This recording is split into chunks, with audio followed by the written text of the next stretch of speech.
आप इस समय देख रहे हैं मगध संवाद। मैं हूं सुनील बॉबी।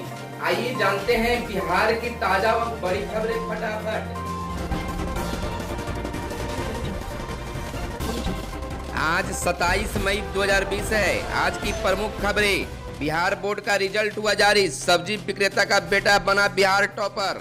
बिहार बोर्ड ने लॉकडाउन के बीच मंगलवार को मैट्रिक का रिजल्ट जारी कर इतिहास रच दिया है। सब्जी बेचने वाला का बेटा टॉपर बना है। रोहतास के जनता हाई स्कूल तेनुअज के छात्र हिमांशु राज सर्वाधिक 481 अंक लाकर अव्वल रहे हैं। दूसरे स्थान पर समस्तीपुर के एसके हाई स्कूल जितवारपुर के छात्र दुर्गेश कुमार हैं। दुर्गेश को 480 अंक मिला है। इसके पिता किसान है। तीसरे स्थान पर 478 अंक लाकर संयुक्त रूप से 3 विद्यार्थी हैं। इनमें भोजपुर के श्री हरखेन कुमार, जैन ज्ञानस्थली आरा के शुभम कुमार, औरंगाबाद पटेल हाई स्कूल दाऊद नगर के राजवीर और अरवल के बालिका हाई स्कूल के जूली कुमारी शामिल है।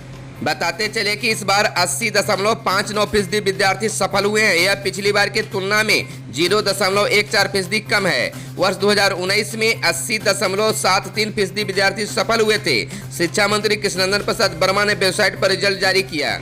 इसके बाद बोर्ड ने प्रेस विज्ञप्ति जारी कर यह जानकारी दी है। इस मौके पर अपर मुख्य सचिव आर.के. महाजन और बोर्ड अध्यक्ष आनंद किशोर मौजूद रहे। टॉप 10 में इस बार कुल 41 परीक्षार्थियों ने स्थान हासिल किया। 19 जिले के विद्यार्थी इसमें शामिल हैं। रोहतास से 8, समस्तीपुर और औरंगाबाद से 5-5 विद्यार्थी शामिल हैं। सिबतुल्ला विद्यालय से सिर्फ 3 विद्यार्थी शामिल हैं। इधर बताते चले कि सबसे ज्यादा विद्यार्थी प्रथम श्रेणी से पास हुए हैं। 4,03,392 को प्रथम श्रेणी मिला है।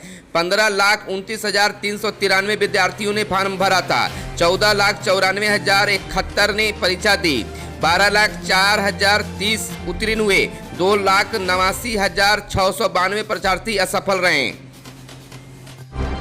सीएम नीतीश कुमार ने पदाधिकारियों को दिए निर्देश। कहा, स्वयं सहायता समूहों से प्रवासी श्रमिकों के परिवारों को जोड़ें। मुख्यमंत्री नीतीश कुमार ने पदाधिकारियों को निर्देश दिया है कि बाहर से आए प्रवासी श्रमिकों के परिवारों को स्वयं सहायता समूह से जोड़ें, ताकि उन्हें राज्य में चलाई जा रही योजनाओं के बारे में जानकारी मिले और उसका लाभ भी। जीविका के माध्यम से बिहार में महिलाओं में काफी जागृति आई है।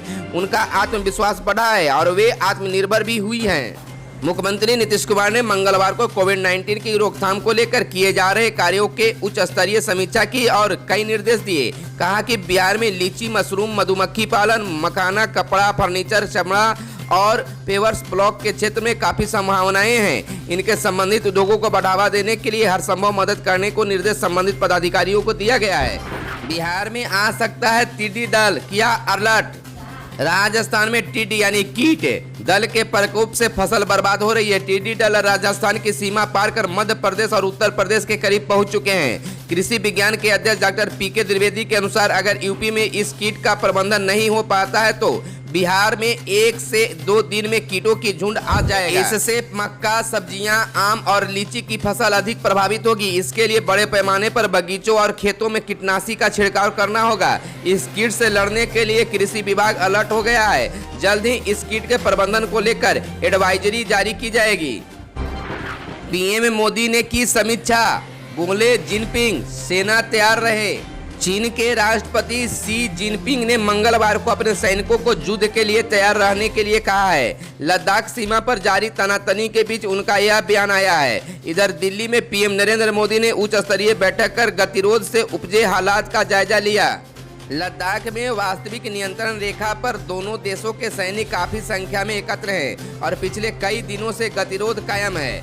गलवान घाटी के अलावा पेंगोंग लेक तथा कुछ अन्य स्थानों पर भी तनाव की स्थिति है। मंगलवार को बीजिंग स्थित संसद में पीपुल्स लिबरेशन आर्मी और पीपुल्स आर्म्ड पुलिस फोर्स के प्रतिनिधिमंडल के साथ बैठक में राष्ट्रपति जिनपिंग ने सशस्त्र बलों की ट्रेनिंग मजबूत करने को कहा। वहीं दिल्ली में प्रधानमंत्री मोदी ने NSA Ajit Doval, CDS general Bipin Rawat और तीनों सेनाओं के प्रमुखों के साथ हालात पर चर्चा की।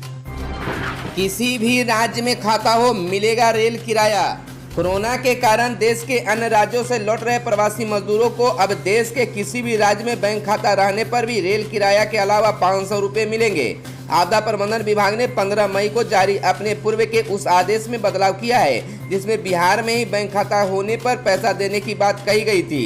इस बाबत आपदा प्रबंधन के प्रधान सचिव प्रत्यय अमृत की ओर से आदेश जारी कर दिया गया है। विभागीय आदेश में कहा गया है कि क्वारंटाइन कैंप या होम क्वारंटाइन रहने के दौरान प्रवासी मजदूरों को सरकार की ओर से रेल किराया के अलावा 500 रुपये अतिरिक्त देना है। अगर यह राशि 1000 से कम होगी तो मजदूरों को कम से कम 1000 दिए जाएंगे। सरकार ने पहले तय किया था कि बिहार में ही बैंक खाता होने पर यह पैसा दिया जाएगा। इसके लिए कैंपों में बैंक खाता और डाक विभाग के माध्यम से भी खाता खुलवाए गए, लेकिन कई जिलों से यह मांग की गई कि बिहार के बाहर बैंक खाता होने पर भी सहायता राशि दी जाए। इसी के आलोक में सरकार ने तय किया है कि प्रवासी मजदूरों का किसी भी राज्य में बैंक खाता होगा तो उन्हें रेल किराया व 500 रुपये अतिरिक्त राशि दे दी जाएगी। गुरुवार से मिलेगी भीषण गर्मी से राहत।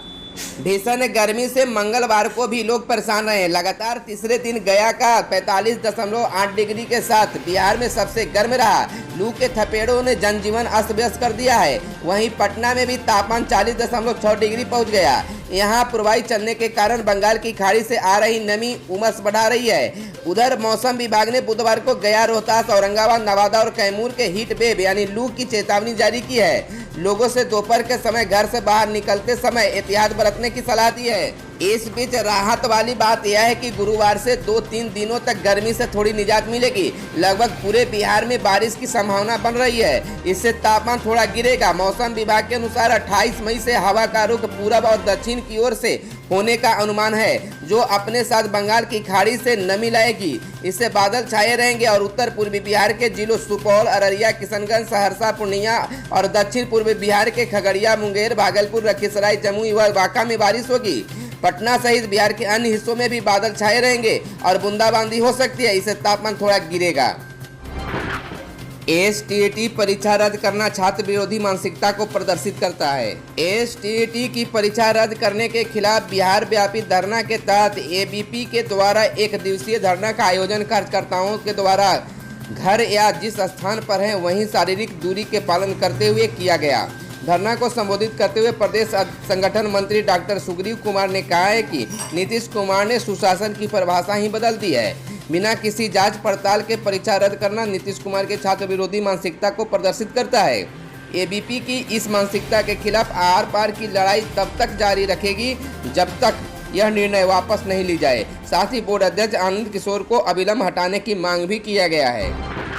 पंचायतों में 9वीं की पढ़ाई को करना होगा इंतजार। +2 विहीन राज्य की 2950 पंचायतों में अप्रैल से 9वीं की पढ़ाई आरंभ करने का लक्ष्य कोरोना संक्रमण के चलते लागू लॉकडाउन की वजह से पहले ही आगे बढ़ा चुका है। अब शिक्षा विभाग ने फैसला किया है कि स्थिति समान होने पर जैसे ही विद्यालयों का संचालन आरंभ होगा 9वीं की पढ़ाई आरंभ कर दी जाएगी। लेकिन ऐसा स्कूल खुलने के कुछ दिनों बाद ही संभव हो पाएगा, क्योंकि फिलहाल राज्य भर के किसी भी माध्यमिक, उच्च माध्यमिक विद्यालय में एक भी बच्चा 9वीं कक्षा में शामिल नहीं है। उन स्कूलों में भी किसी बच्चे का नाम दर्ज नहीं है जहां पहली बार 9वीं की कक्षा लगनी है। कोरोना से बच्चों को बचाने के लिए शिक्षा विभाग ने 14 मार्च से ही राज्य भर के स्कूलों, शैक्षणिक संस्थानों को बंद कर दिया था। इससे 10वीं व 12वीं की बोर्ड परीक्षाओं को छोड़ पहली से 11वीं तक की किसी भी कक्षा की वार्षिक मूल्यांकन परीक्षा अब की आयोजित नहीं हो सकी है। होम क्वारंटाइन वाले प्रवासियों के घरों पर चिपकेगा पोस्टर। देश के दूसरे राज्यों से आने वाले प्रवासी श्रमिकों के होम क्वारंटाइन या गृह पृथकवास के दौरान उनकी स्थिति पर प्रशासन की चौकस नजर रहेगी। होम क्वारंटाइन में रहने वाले ऐसी प्रवासी श्रमिकों जिन्हें अन्य व घरों पर पोस्टर चिपकाए जाएंगे, जिसमें प्रवासी श्रमिकों का नाम, उनके आगमन की तिथि, कहां से आया व अन्य जानकारी दी जाएगी। साथ ही क्वारंटाइन का 14 दिन कब समाप्त होगा इसकी जानकारी पोस्टर में दी जाएगी। स्वास्थ्य विभाग के पल्स पोलियो टीम के पर्यवेक्षक प्रवासियों के प्रतिदिन स्क्रीनिंग करेंगे और पोस्टर पर हस्ताक्षर कर तिथि अंकित करेंगे। इसके साथ प्रवासी श्रमिक व अन्य को क्वारंटाइन के दौरान किस प्रकार कोरोना से लेकर सहायता का एहतियात बरतना है इसकी जानकारी वाली पर्ची भी दी जाएगी। बिहार में कोरोना का कहर, एक दिन में सबसे अधिक 231 मरीज मिले, अब तक 2968। एक डीएमवी पॉजिटिव। बिहार में मंगलवार को 28 जिलों में 231 कोरोना पॉजिटिव मिले। उत्तर बिहार के एक जिले के डीएमवी पॉजिटिव पाए गए हैं। इससे राज्य में कुल कोरोना मरीजों की संख्या बढ़कर 2968 हो गई है। मंगलवार को पटना में 3, रोहतास में 35, मधुबनी में 31, खगड़िया में 23, किशनगंज में 17, बांका में 15, भागलपुर में 14, सहरसा और दरभंगा में 12-12, पूर्वी चंपारण में 10, सुपौल में 8, शेखपुरा में 7, सिवान में 5, गया और गोपालगंज में 4-4, नालंदा, शिवहर, जहानाबाद, बेगूसराय, अररिया और सारण में 3-3, नालंदा, सारण, वैशाली, सिवान, लखीसराय, जमुई, अरवल और मधेपुरा में 1-1 संक्रमित मिले हैं। इधर पिछले 24 घंटे में 71 संक्रमितों ने कोरोना को मात दी है, जबकि अभी स्वस्थ होने वाले संक्रमितों की संख्या बढ़कर 800 हो गई है। 3 मई के बाद आने वाले प्रवासियों में 1900 संक्रमित मिले हैं, जो राज्य के कुल संक्रमित का लगभग 66% है। राज्य में कोरोना संक्रमण किस रफ्तार से चल रहा है, यह इससे साबित होता है कि पिछले 1 सप्ताह में ही राज्य के कुल संक्रमित मरीजों का 47% है। खबरों में आज बस इतना ही। अगर यह वीडियो आपको पसंद आए तो लाइक जरूर करेंगे। आपको यह वीडियो कैसा लगता है, डेली न्यूज कैसा लगता है, यह कमेंट करके जरूर बताएं। और अब तक हमारे चैनल को आपने सब्सक्राइब नहीं किया है तो चैनल को कर ले सब्सक्राइब, ताकि बिहार के साथ देश दुनिया की खबरों से आप रहे अपडेट। धन्यवाद। जय हिंद, जय भारत, वंदे मातरम।